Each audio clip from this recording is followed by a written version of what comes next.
Well, hello, young Rodriquez. What? Do you Where wish am to I? hear a tragic tale about two lovers that cannot be together? No. Oh, what? Oh, okay, I'm just gonna tell you anyways.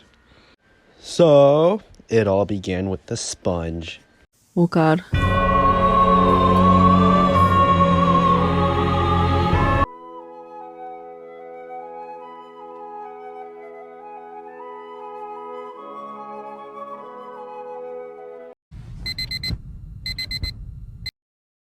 SpongeBob was thinking about Garfield again.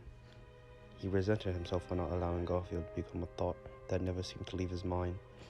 He told himself he'd never let it get to this point, but at last he loved Garfield and wished nothing short of marriage with him.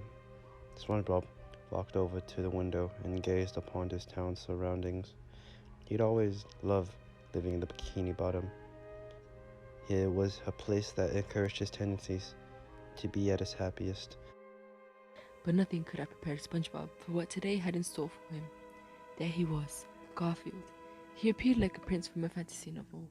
SpongeBob began to fantasize, being trapped in a dungeon, only to be liberated by his orange feline knight in shining armor. After some time, Garfield realized that SpongeBob had been looking at him. This didn't go unnoticed by SpongeBob. Realizing he had been caught, he felt ashamed and headed towards the opposite direction. However, a fuzzy hand then reached out and grabbed him.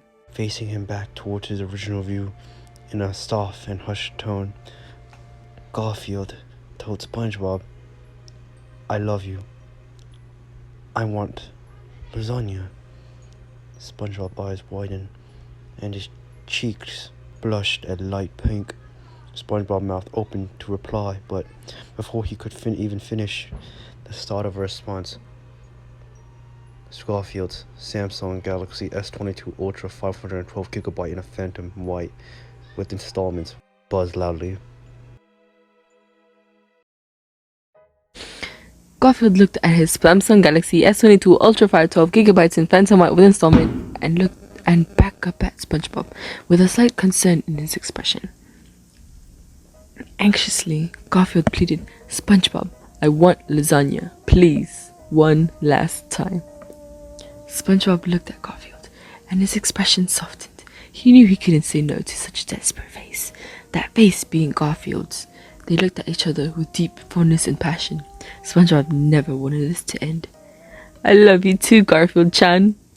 Oh nah, terrible. Okay.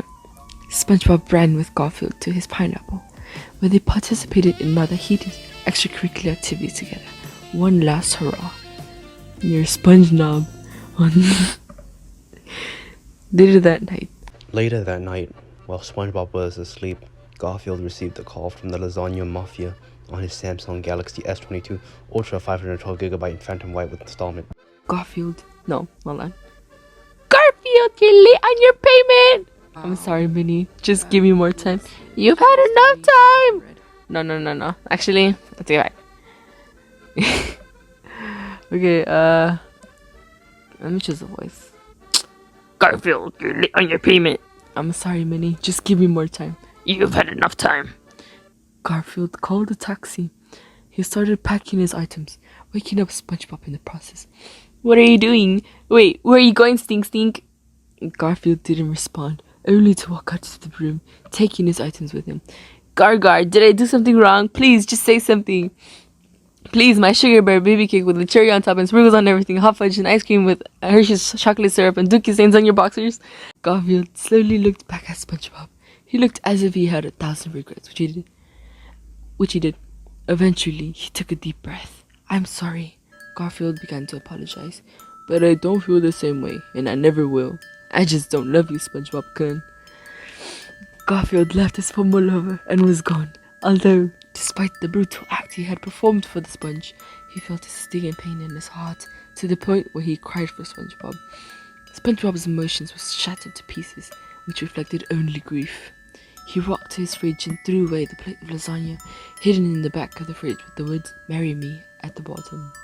That was something. Well, okay, that's enough. What'd you think? Wow, that was the shittiest story I've ever read.